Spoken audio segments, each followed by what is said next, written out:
you both have to click yeah. Oh, does it ask for like recording consent? Or consent, yeah. Well, we are really in a new age. AI. So we are here together. We are gathered around a problem. We have a history of practicing together, of doing philosophy with one another. We studied together at Rhodes, and we've just come out of a conversation now and decided to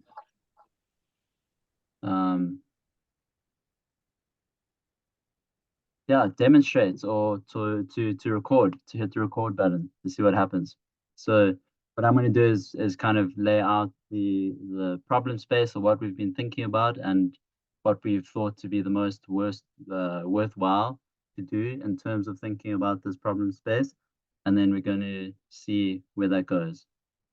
So we each studied at Rhodes University, and we had particularly one quite influential professor who introduced us to a specific style of Platonic philosophy, introduced us to the dialogues, and a key part of that introduction was the practice of dialogue. And that's what we've carried with us and what kind of convenes us here. The problems that Sipho brought forward and articulated are, on the one hand, academic underperformance in our country, which we've kind of broken down into two sub problems, critical thinking skills, and then reading and writing skills, as being points to address that will help academic underperformance. We were generally thinking and looking at the higher high school ages and then going into the tertiary space. The tertiary institutions in the country are struggling a lot, giving more and more resources to equipping first years and etc. with skills needed to cope and to thrive at university. So reading and writing skills and academic writing and the like.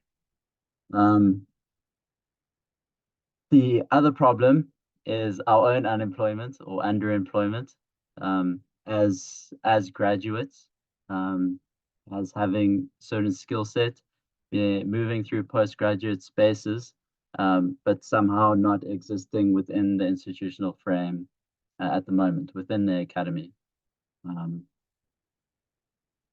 The text that we have moved through together over the past couple months, the beginning of this year, I think it was Plato's Meno. And Sipho chose that because the content really reflects what the problems that we're thinking of, which has to do with the teaching of virtue. Can it be taught? Is it natural?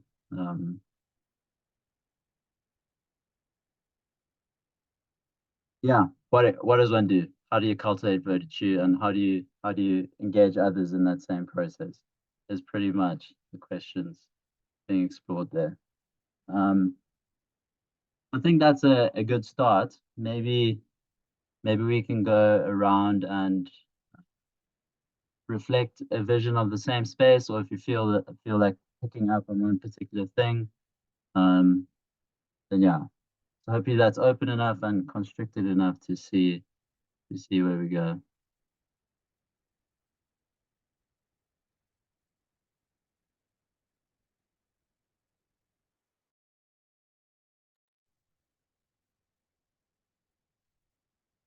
I think one thing that stood out for me when we read the Meno was the manner in which we teach. So in as much as Meno is trying to answer one specific question, it's the stance Socrates takes towards Meno who is inquiring with him. Right?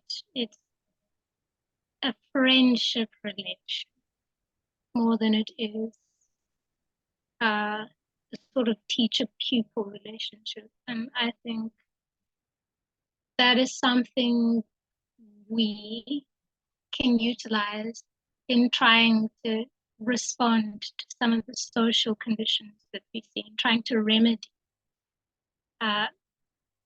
the rift we see between two spaces and equip other students to sort of come on a similar journey.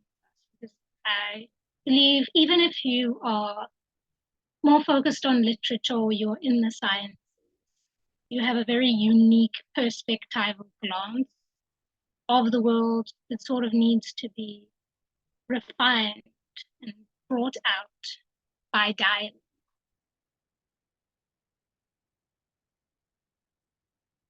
I don't know how to answer that. It's an insight. Yeah, I'm with you. Yeah. If you want to add to that, or I agree with Avuyile's perspective on the relationship between teaching and learning is one of the things that stand out most for me as well. Because like the question that is being asked, right, is how do we teach virtue? Right? How do we teach virtue? And in answering the question of Plato's attempt, or Plato's dialogue with Meno about the question, we learn a lot about the nature of teaching and learning, which of course also points to the nature of a learner and a teacher. That makes sense. What we see, what I find interesting is what we see, what Socrates is proposing, which is very different from our modern perspective of teaching and learning. He is taking a stance of, we view Socrates as the teacher, but Socrates views himself as the learner. That makes sense. Socrates has somehow made the position of knowing less the superior position, and the position of knowing more no longer the superior position. The way we've been brought up, I'm sure we all experience the same thing from primary school to secondary school to varsity. The way we've been brought up is the person who knows best goes to the person who knows more to find out more about the thing they don't know, right? And it seems in the dialogue, Meno shares our same mindset when he goes to Plato. He assumes Plato knows about virtue, so he asks Plato about virtue. So Plato's response is one of him saying he knows even less. He knows even less than the person who's asking about virtue. And then he asks the person about it. And somehow we see a teacher who is less informed on a subject, teach the person who is more informed on the subject. And I think a very interesting dynamic, a very interesting thing that comes out of that dynamic is the idea of false knowledge. The idea of false knowledge. I think it's very important in the Meno, because what Socrates shows me is that what he possesses, what he thinks is knowledge, is actually false knowledge. And because of his recognition of them, he is more of a teacher than a person. Because the knowledge is false, it doesn't put Meno in a superior position. That makes sense. If the knowledge was true, perhaps it would, but because the knowledge is false, it doesn't work. I feel like I'm getting lost in what I'm trying to say. But I think you guys get the gist of what I'm saying. Yeah, I'm with you. I think what struck me in this reading together around that was like there's a specificity. So it's like the Socrates is always bringing his attention to the thing that isn't known. So it's like there's this, it's like an achievement. He's achieved his lack of knowing by going to what he thought he knew but doesn't know. But there's like, what I was really puzzling over when we were going through it was like there's something very specific about those like points, those places. It's like the false knowledge has a location. It's like it's functioning in a way of knowing, or in a just leave it at way of knowing. It's some way like functional, and then Socrates comes as like that stingray vibe that he gets called out as in the Meno, and he draws attention to that. And but the effect is that there isn't something, his effect is that there isn't something there. And then the like paradoxical nature of that space. But the threads, so Avuyile brought in the fact of friendship, like friendship as a teaching style, I think, is as the teaching modality. And then Sipho, you were saying stuff around that inversion of the teacher-student relationship almost in Socrates. I think it's not coming from, yeah. I guess I wanted to push you, Sipho, in terms of, I think when you were speaking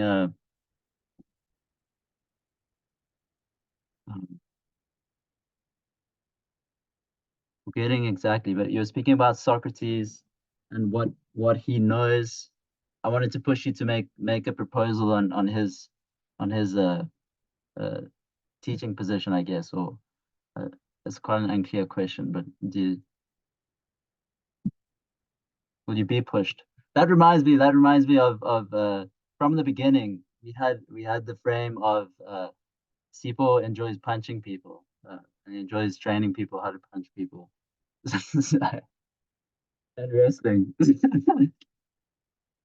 um so from the beginning we had this analog of the martial container, um or like martial arts. And then so we had this like it's like a conflict. And then we were thinking about, does the martial aim at anything other than the conflict? People brought in very interesting examples around like Aikido and the like, and we were putting the basic context or frame of the martial in conversation with, say, like dance, which is also this oppositional thing, but of a different nature. And those proved to be very fruitful and helpful analogs, would you say? I'm not sure.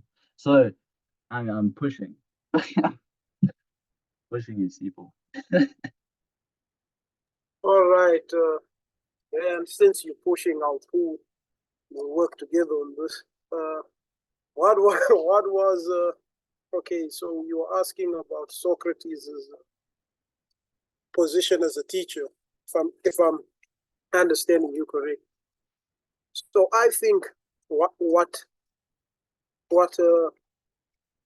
funny enough, I think there's a contrast in what I said, because I think Socrates is still in a position of knowing, and Meno is in a position of not knowing. But I don't think what Socrates has knowledge of is what Meno is looking for. If that makes sense. What Socrates has knowledge of is his lack of knowledge of what Meno is looking for.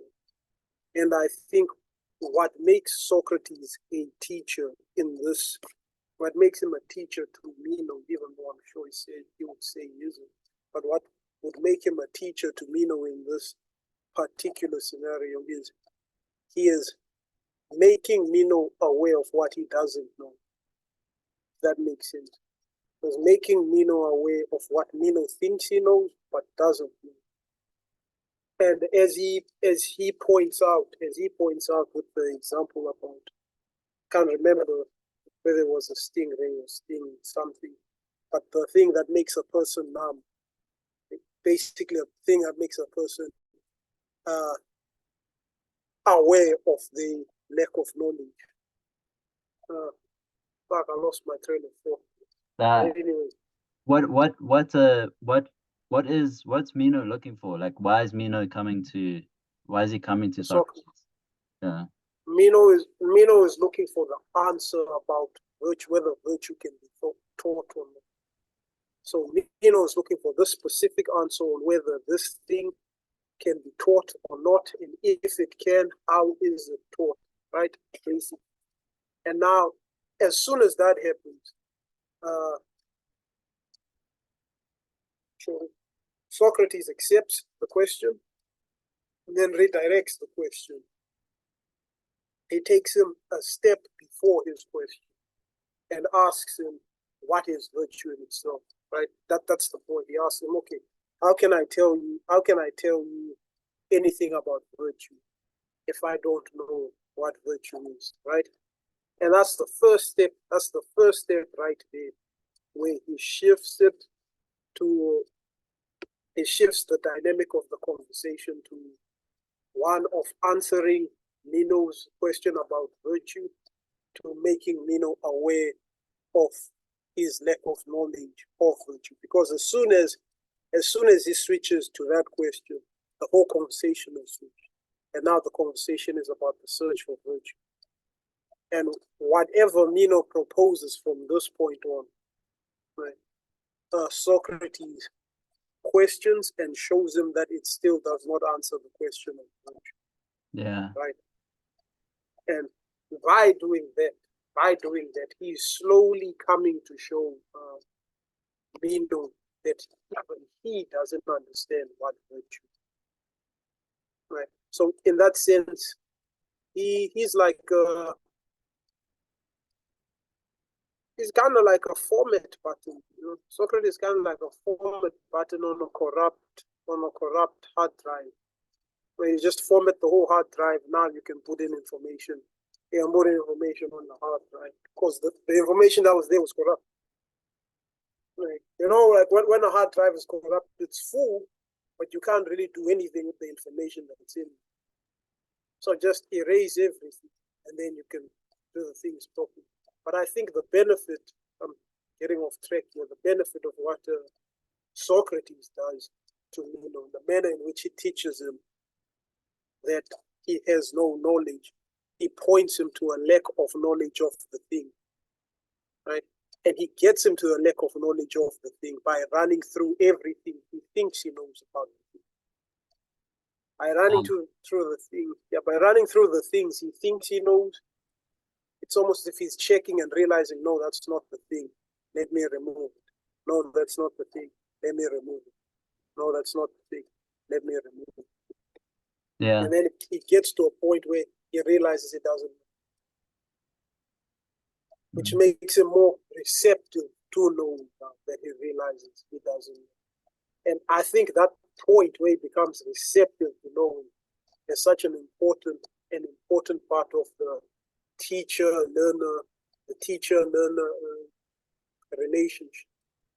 Because it's difficult to teach somebody who thinks they know something. They'll just argue with you the whole time because they're trying to convince you of their point. But if you first make them aware of the error of their point, right, now they are more willing to listen.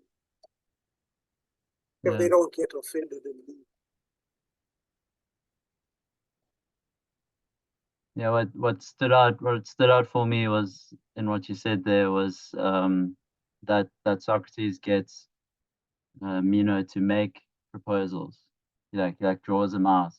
Like he gets him to state what he thinks virtue is. And then that's the movement of the dialogue. He's like drawing Meno out, and I mean we were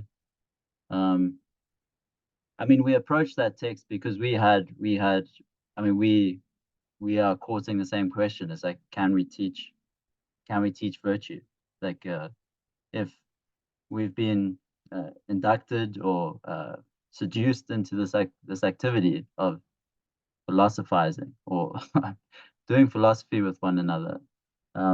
What is it that is worthwhile or transferable, or can we speak of ourselves as having something that is marketable or shareable, or like what do we do with that? I guess is the kind of question we've been with, and the natural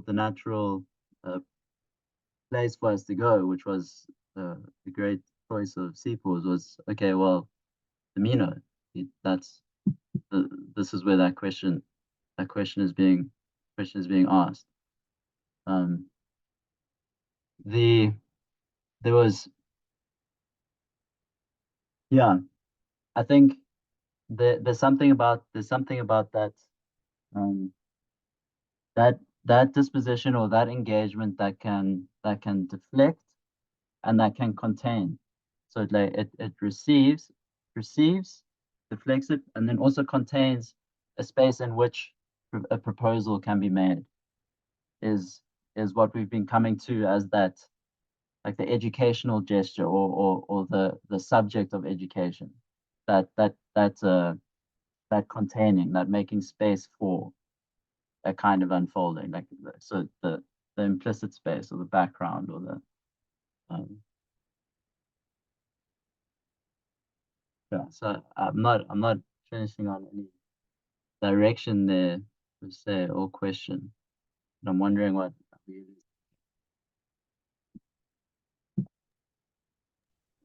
I was thinking about the sense in which people's shaping of Socrates' teaching way and his shaping of that, how he sort of touched on some of the things I thought about when I said inquiring. So Socrates is inquiring with me. Meno brings the question, but they end up inquiring together. And that's the friendship gesture. None is above the other. We are both on equal footing. I want you to understand how unable I am to address your question by getting you as completely dazed as I am, right? To see that what you think you understand in posing the question you don't, so that you actually start questioning the question. I don't know if I'm making sense. You sort of scratch your head at it. And that's the first step towards actually knowing the thing itself. And that sort of back and forth that they have is the ebb and flow between friends.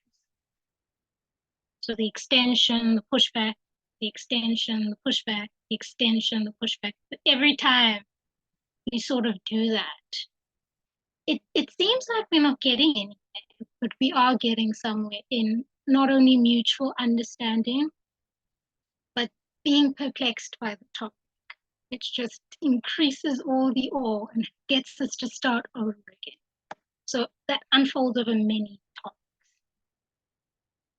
The friendship for me is the nice, but that is a topic I keep coming back to.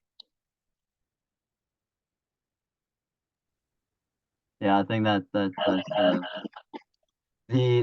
I think the thing of the question of what is being befriended or so like even when we're speaking about it now, we kind of inferring that it's a method to like to a goal, but then we also understanding Socrates in this position of being like irrevocably perplexed, like he's able to function that way because like he's not getting to the goal, and that's his effect. So it's this, it's like a drawing in, but and then not delivering anywhere, and that's the whole like efficacy of the thing. So then the question is like, okay, what who is Socrates the friend of, or what is he befriending? Like it's the I guess it's another variation of like what is his virtue? Like what or and then the why, like, what is virtue? Like, what how is it that he's is that way? Well, um, so I if it's to come to a question, it's like understanding teaching more from this uh, friendship model. What what do we think is being befriended, or how do we think about that which we want to become friends with? Like how do we? I don't know if that's a clear enough uh, question or direction, or if it's fair to ask, but put it put it there.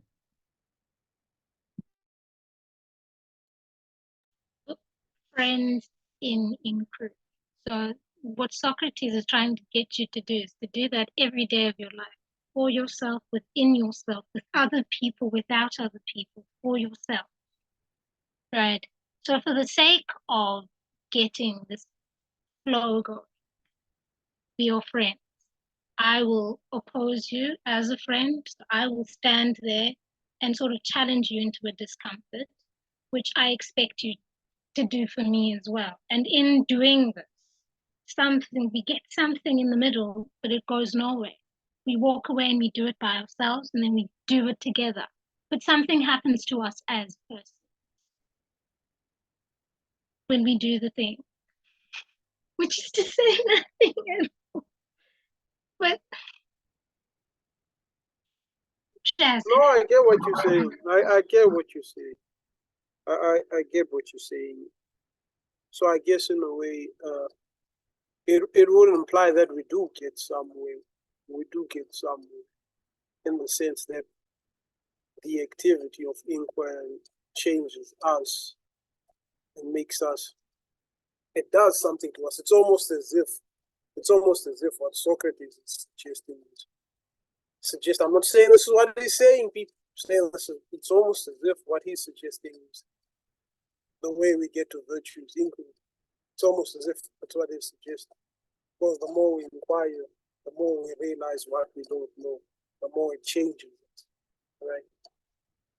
And I think the important position that Socrates takes, specifically in the Meno, is a position of what I believe is intellectual honesty. And I think that's his upper hand, in the sense that, look, he's not going to pretend he knows what the answer is. He doesn't know what the answer is, and every time you offer him the answer, he's gonna tell you why that answer doesn't make sense to him, right?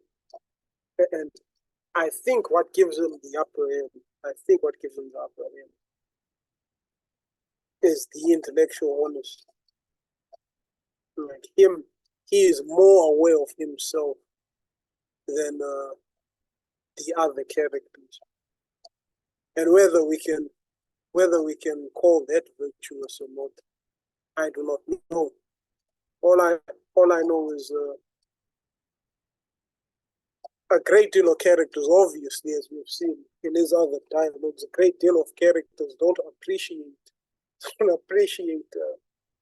coming to realize they don't know something they've made a career out of. It offends everyone. It offends them heavily.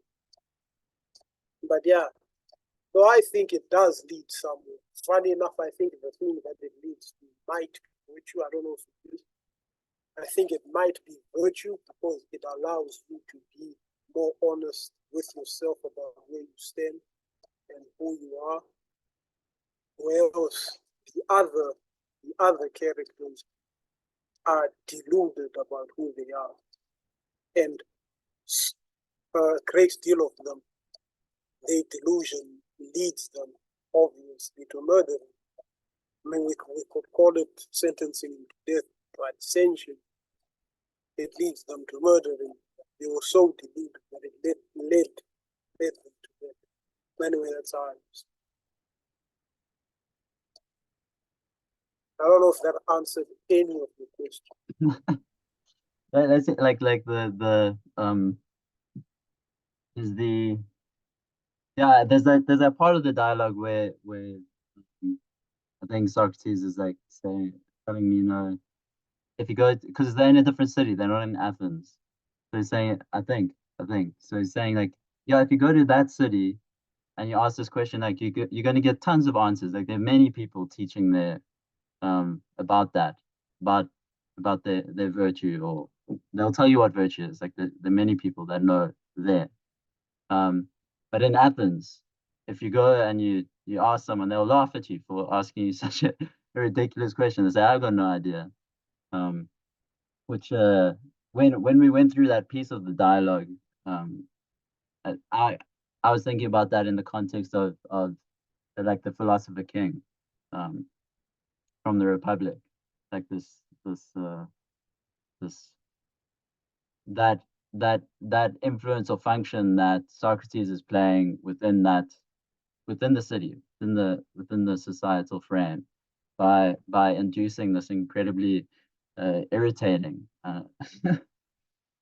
insistence. And yeah, I think this is where it'll pick up the thread again. It's like it's the insistence towards the negative always, or that's at least the word that I've been preferring for it. It's like it's towards what one does not know. And I was laughing when you were speaking, Sibo, because it's like um it's good as you get the impression like he actually doesn't know. He actually he actually doesn't like, and that's the efficacy of it, and that's the fruit of his work. It's like he and that I think it's the honesty he was talking about, like his his his repeated coming to this activity of inquiry and his work and his examining himself and his knowledge, which is the examination of the what we call the false knowledge, or this like strange negative thing that functions as something, but when you try to get to it, it like disappears. It's not something, or something like maybe that's a thing that we can go into, like what is that thing or that phenomena. But it's Socrates' continual like insistence on moving towards that, and the effect of engaging him being that the other is moved towards that mm, false knowledge that is the that what he's doing. Um, so like the in the Meno, there's there's the geometric. It's kind of famous for that the geometry of the slave. I remember we had quite an interesting discussion around like why a slave, and um, it wasn't a slave boy or slave child. I'm not sure, but that there's like a precision to the dismantling, or to the false knowledge, that's almost like geometric. Oh, that's it. We noticed this. There's like two movements. There's the dismantling, so the realizing you do not know what you thought you knew, and then there's the process of recovery, um, or what's the word, that recollection, or to come to recollect something through. But that might be taking us too far away of where where we've been going with this. But again, I'm not really ending on a question. But No, I think I get your point. I think I get your point. The point you're trying to make it. I feel that it speaks to. Sorry again. No, it speaks to the point I was trying to make. Like when Socrates uses the slave for the geometric example, I think we're seeing a compressed version of what he's doing to Meno, right? He's trying to show Meno what happens when you realize that you do not know something. Right? It seems what the slave boy teaches us is in him realizing what's wrong with what he thinks, his eyes become clearer to what's right. It's almost as if the false knowledge was keeping him from seeing the true knowledge about what they were inquiring at the time, which was the geometric shape. The thing that was in his way from enabling him to see it for what it was him seeing it for what he thinks it is. And then when someone showed him, in this case, Socrates showed him that, look, here's the problem with what you think, right? It seems the more it's like if we were in a room full of people, right? And I was looking for Daniel and I didn't know who Daniel was. And every time I went to somebody and I talked to them and I interrogated them, I found out, okay, this person's not Daniel, right? It's like the more I remove the thing something is not, the closer I'm getting to what it is, right? Does that make sense? But I have to go through the removing the things that are not there. And I feel like the same thing is happening when the false ideas are leaving the person's mind. It becomes clearer to him what the actual thing is, and it becomes clear in such a way that it seems like when he gets to know it, it seems as if it was always obvious, because it just makes that much sense. It just makes that much sense when you see it. It makes so much sense that it seems as if it was always obvious that it wasn't this and this and this. I don't know if I'm making sense. I don't know if I'm making sense. Yeah, I'm with you. I'm with you. Avuyile, you have a response?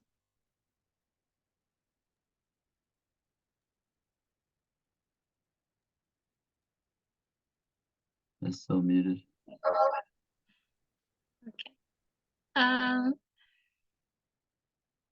might say a dangerous thing might get me followed by Platonic scholars everywhere. But maybe, I don't know, from our discussion, I'm sort of gauging that the negative knowledge is assumptive in nature. So Say we again? sort of, it comes from assumption.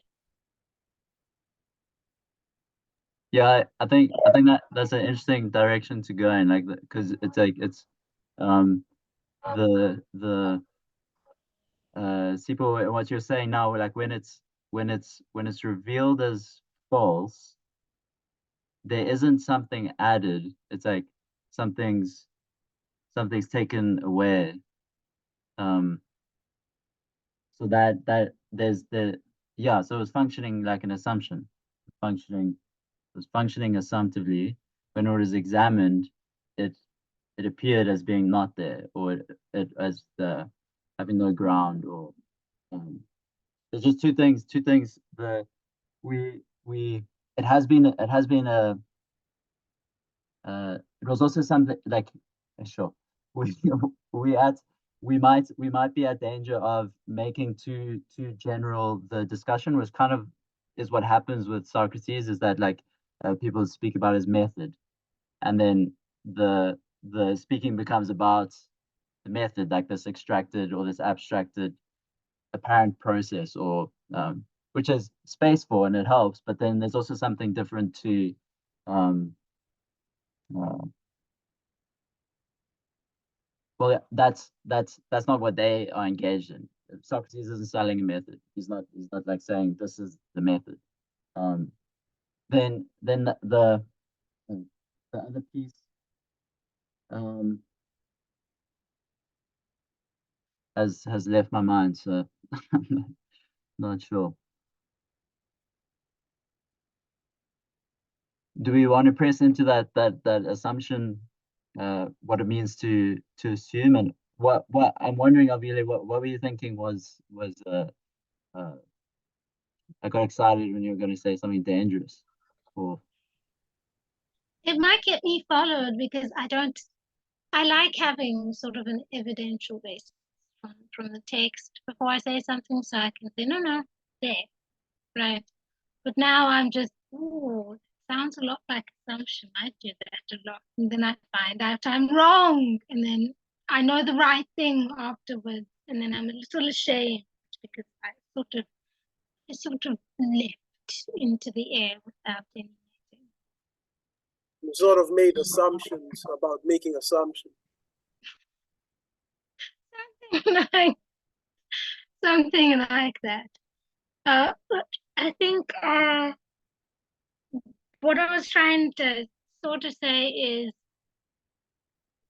assumption. When we assume things in order to fill a gap, like let's say you are teaching somebody something that touches on a virtue. So you could be teaching someone, look, let's say I'm teaching my niece, look, the best way to behave in this situation is to not get riled easily and to sort of respond politely and always keep a measure of yourself composed, right? Even though whatever's happening is pissing you off, retain some composure, right? And she asks me, well, what if this instance happened?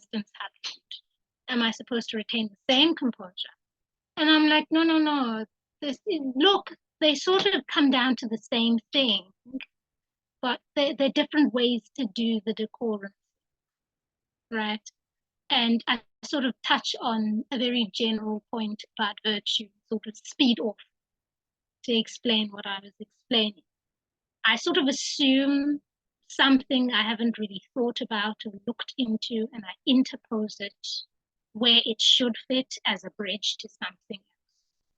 And that seems, it's very functional. It gets me where I want to go, but it has no substance to it.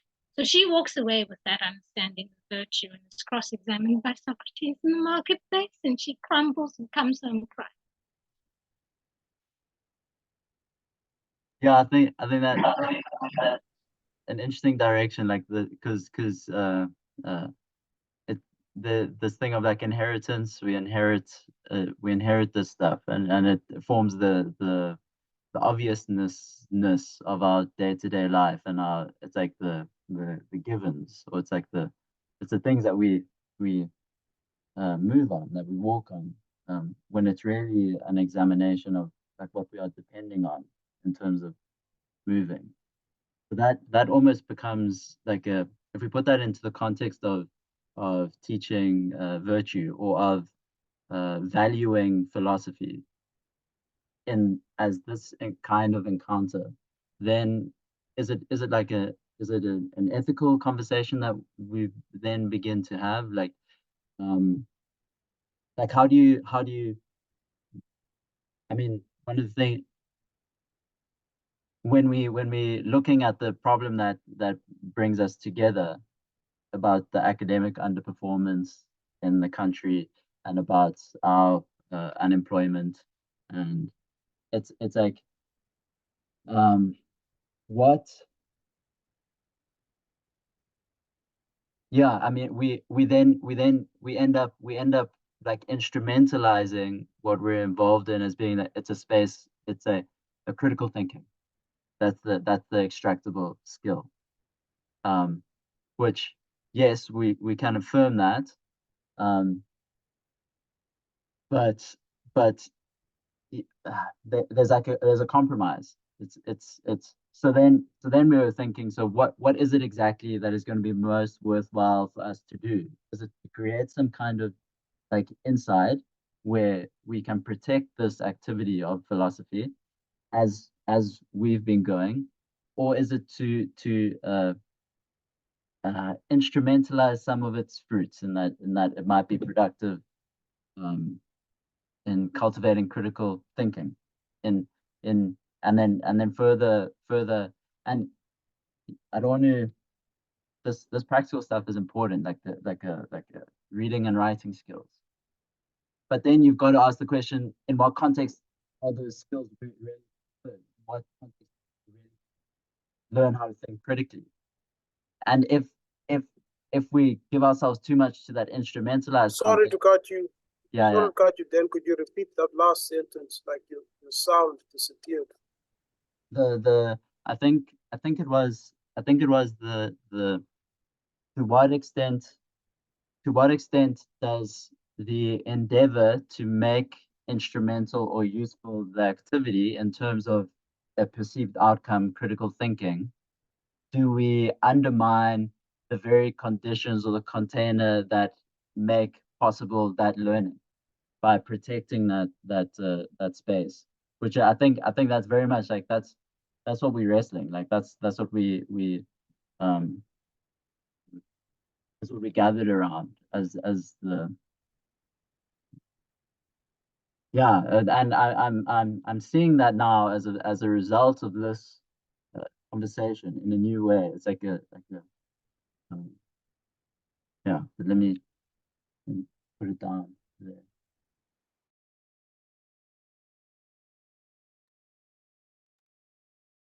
Mind if I take this one first? You look like you think. What you're saying then? It reminds me when I was still training university with the team back then. Reminds me of a conflicting question, and also conflict of perspective I had with some of my team, and it seems to relate heavily to what you're saying. The conflict was this. So I remember discussing it with my friends and you, right?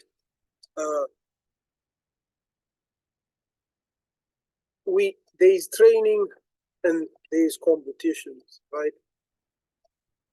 And Sandile would always argue to me that the point of the training is for the performance in competition, all right? And a lot of people, not just Sandile, a lot of people also in training argue the same thing. We structure everything in training for the point of the performance in the competition. I was arguing the other point that no, I don't do that. I go to competition as a form of training so that I can further evolve the training I'm doing. That makes sense. So for me, competition served my training. The training was more important to me. I was more obsessed with what the training is going to do instead of the competition. Now, here's what I believe was the error in their ways, and here's what I believe was the error in my way. The error in their ways is if you focus too much on the outcome, everything becomes for the sake of the outcome to the point where everything, like the training, can be harmed by the competitions. So in other words, if you train, go fight in the competition you put in a position that could harm you and leave you unable to train. Because the point of competition is winning, you value that more than training. Then you're going to end up being harmed and now you can't train anymore. That makes sense. So I fell for that as well. I'd harm myself at competitions and I was unable to train. So now the issue with that is it harms one essential part of the whole. Now I think the problem from my perspective, where I valued the training above the competition, is if you don't take competition serious, it doesn't yield the results you expect from training. Now, it's not that you don't take it too serious, like it's not a matter of taking it too serious, but if you don't take it seriously enough, then you're not going to get the results you want in your training. The whole point of competition is for it to be a more serious substitute of the training. That makes sense. Nobody is playing with you. People want to win that piece of metal more than the high fives at the finish. Now, I think our mistake on both ends is we were extreme about the importance of each end. I think it yields better results to understand that neither one is important. Neither one is more important than the other. What is important is the people or the person engaging in the thing. What does the engagement in the things do to the people? So when I relate this to our question of keeping it inside or making external use. I don't think we should instrumentalize it to the point where it itself is no longer the thing that it is. But I don't think we should keep it in the bubble where it doesn't do any work, because only when we take it out there to different perspectives and different points of view are we able to bring it back and think differently about the work we're doing inside here. So I think our struggle is essentially the same struggle I had with training, is we need to find the balance point. We need to find that Goldilocks zone in these two spheres. And I think that in itself, the practice of that in itself is valuable for us. If that makes sense. Yeah, that's beautiful, Sipho. Like, sure. And I think that's I mean, that's why we turned on the recording button now. As like we've been generating, we've been practicing together. And then we're like, okay, let's produce an artifact out of this practice, which is just, I mean, it's very cool, and it's also very strange, like this new medium or capacity that we have. It's a living conversation, and then we record it. There's an aphorism from Nietzsche in Twilight of Idols. It's something like, the goal of a melody is not its end, but without an end, the melody will not reach its goal. A similar kind of like dynamic around this, in that instance, like a limit or an ending. What you were speaking to more, this like shifting, containing reference. Like, so in one instance, there's this competing, and then in the other sense, and then the instance where it's not about competition, or it's training for competition. And then how you can make, if the training is too much governed by needing to win competition, then it off balances things. And then but if you're not training for competition, then there's not something that's not generated inside that place. And I mean, looking forward, it might be interesting to kind of pick up on competition, because Plato has, or Plato through Socrates has some things to say about the just and competition and whether they compete. And I think in terms of cultural ethics, that's a highly worthwhile or productive kind of thing to go into. Is it worthwhile competing? What does that say about? That was another piece that I really appreciated, Sipho, was the bringing it to the individual orientation. It's like asking the question, what is the training doing for the cultivation of the individual? Which is a point of inquiry that you've really held for a few years now, of asking, what place does the marshal have in cultivation, in teaching, in philosophy?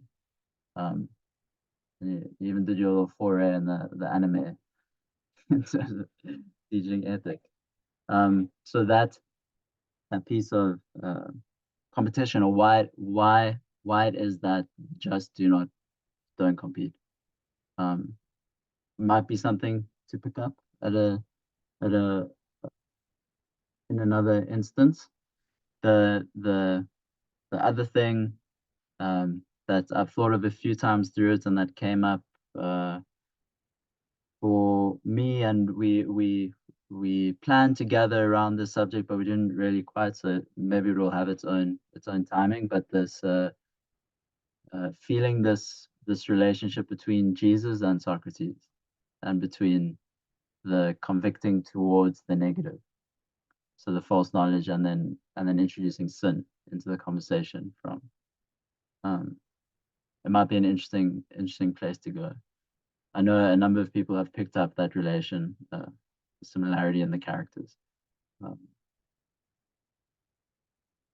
Yeah, so I began making kind of concluding gestures there. Avuyile, do you have any final thoughts, complaints? No real complaints, other than more time, more talk. Other than? More time and more talk. Okay. Do you have somewhere where we can think, where you think we can go from here? Do you feel like I don't want to bring it to a close like prematurely.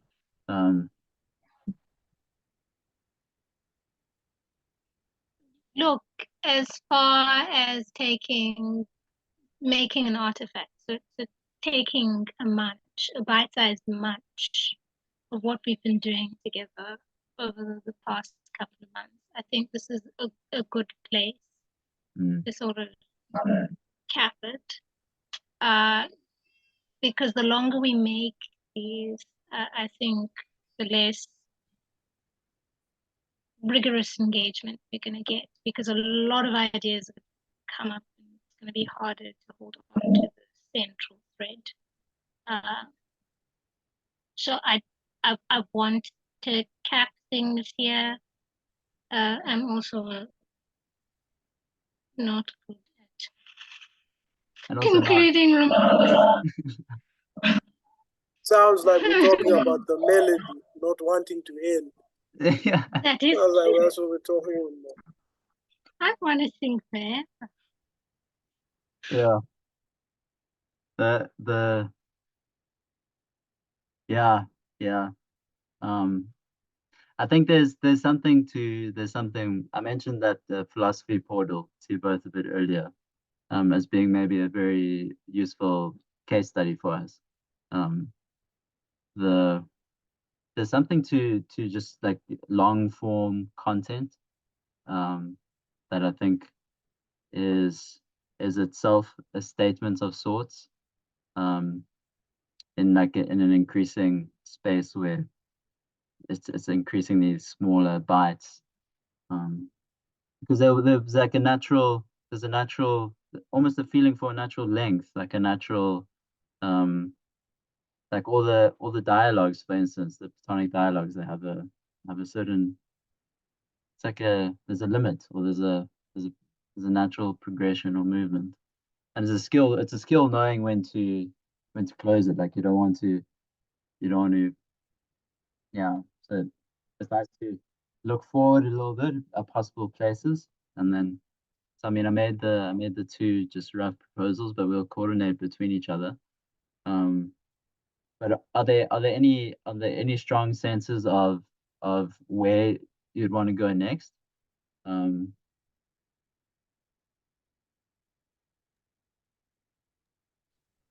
Maybe I'd like to hang around the false knowledge bit, and maybe touch a bit on the sophists that come up a lot in the title.